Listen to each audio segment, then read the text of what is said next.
नमस्कार, मैं हिमांशु जर्नलिस्ट स्वागत करता हूं prime time with Himanshu journalist में।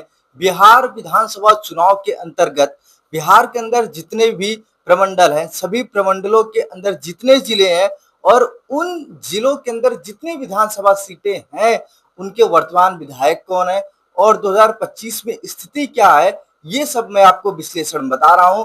और आज इसी बीच आज आप सबके बीच में भागलपुर प्रमंडल के अंदर दो जिले हैं, एक भागलपुर और दूसरा बांका।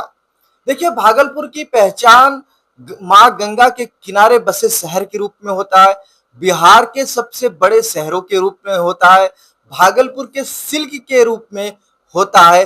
भागलपुर ऐतिहासिक है, पौराणिक है और आधुनिक है। देखिए, भागलपुर और बांका दो ऐसे जिले भागलपुर प्रमंडल के अंदर आते हैं जहां पर अगर मैं कहूं तो एनडीए का कब्जा पूर्णतः बना हुआ है। यहां पर लालू प्रसाद यादव की पार्टी और कांग्रेस अपनी जमीन ढूंढने में लगी है, लेकिन जदयू और बीजेपी की जो एक जोड़ी है भागलपुर और बांका के अंदर, वो कमाल धमाल मचा दी है। अगर मैं बात करूं, देखिए, अगर बांका जिले की बात करूं तो बांका में 5 सीटें हैं, 5 में 4 सीटों पर एनडीए का कब्जा है। वहीं भागलपुर के 7 सीटों की बात करूं तो 7 में 5 पर एनडीए का कब्जा है और 2 पर इंडिया का कब्जा है। लेकिन जाहिर सी बात है, बांका के अंदर आरजेडी और वहीं भागलपुर के अंदर कांग्रेस और आरजेडी दोनों को मिलाकर यहाँ पे 2 सीटें प्राप्त है।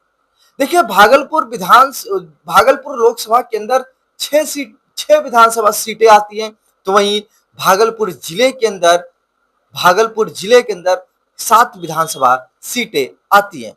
आइए आपको बताने जा रहे हैं कि आखिर वो 7 सीटें कौन कौन सी हैं भागलपुर जनपद के अंदर और उन पर किसका कब्जा है, किस सीट पर बीजेपी का कब्जा है, किस सीट पर जदयू का और किस सीट पर कांग्रेस का, किस सीट पर आरजेडी का कब्जा है। आइए हम जानते हैं। देखिए, भागलपुर की पहली सीट की बात करूं तो बिहपुर में बीजेपी का कब्जा है। बीजेपी यहां पे 2020 में चुनाव जीती है। दूसरा गोपालपुर। देखिए, गोपालपुर के अंदर जदयू का कब्जा है, जदयू ने यहां 2020 में चुनाव जीता था। और वहीं पीरपैंती की बात करूं तो पीरपैंती में बीजेपी का कब्जा है और कहलगांव के अंदर बीजेपी का कब्जा है। भागलपुर शहर के अंदर कांग्रेस का कब्जा है। वहीं सुल्तानगंज के अंदर जदयू का कब्जा है। सुल्तानगंज से गंगा जी बहती, गाना आपने सुना होगा, जहां पर लोग गंगा जल भर के बाबा बैद्यनाथ के ऊपर जल अर्पित करने जाते हैं, वो सुल्तानगंज के अंदर जदयू का कब्जा है। और नाथनगर के अंदर आरजेडी का कब्जा है। मतलब 7 सीटों में 5 सीटों पर एनडीए का कब्जा है, 2 सीटों पर इंडिया गठबंधन का कब्जा है दोस्तों। तो भागलपुर के अंदर आरजेडी को बहुत मेहनत करना पड़ेगा। अगर आरजेडी को राज्य में सरकार बनानी है तो भागलपुर की इन 7 सीटों में कम से कम 5 सीटों पर तो अपना कब्जा बनाना पड़ेगा। अब हम बात करेंगे बांका जनपद की। भागलपुर प्रमंडल के अंदर ये जनपद आता है। इस जनपद के अंदर 5 विधानसभा है। देखिए, पहली जो विधानसभा है वो अमरपुर है। अमरपुर के अंदर जदयू का कब्जा है। धोरैया में आरजेडी का कब्जा है। बांका के अंदर बीजेपी का कब्जा। 2020 में बीजेपी ने यहाँ पे अपनी पैठ बनाई थी। अब बात कटोरिया, जो एससी सीट है, यहाँ पर बीजेपी का कब्जा है। और बेलहर के अंदर जदयू का कब्जा है। 5 सीटों में 4 सीट एनडीए के पास और 1 सीट इंडिया के पास है। मतलब यहाँ जो लड़ाई है दोस्तों, ये एक तरफा लड़ाई है।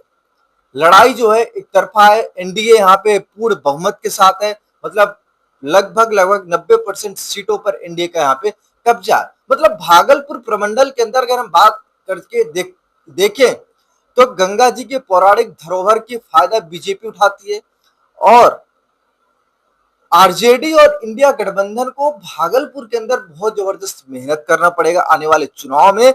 और बीजेपी और जदयू के लिए यहाँ पे सीट क्लियर है। जो एक सर्वे की रिपोर्ट, जो हमारी ग्राउंड जीरो के एक सर्वे की जो एक रिपोर्ट है, इसमें भागलपुर के अंदर बीजेपी 7 में से 6 सीटें जीत सकती हैं और बांका की 5 में से 5 सीटें 2025 के विधानसभा चुनाव में जीत सकती है। नमस्कार, मैं हिमांशु, जर्नलिस्ट। हर शाम 7 बजे आपको डेली इसी चैनल पे हम मिलेंगे। आपके क्षेत्र का विश्लेषण बताएंगे, आपके विधायक का विश्लेषण बताएंगे, आखिर आपके विधायक को टिकट मिलेगा कि नहीं, कैसी स्थिति रहेगी 2025 के चुनाव में, सब कुछ बताएंगे। बने रहिए, चैनल को कर लीजिए सब्सक्राइब, वीडियो को कर दीजिए शेयर। धन्यवाद।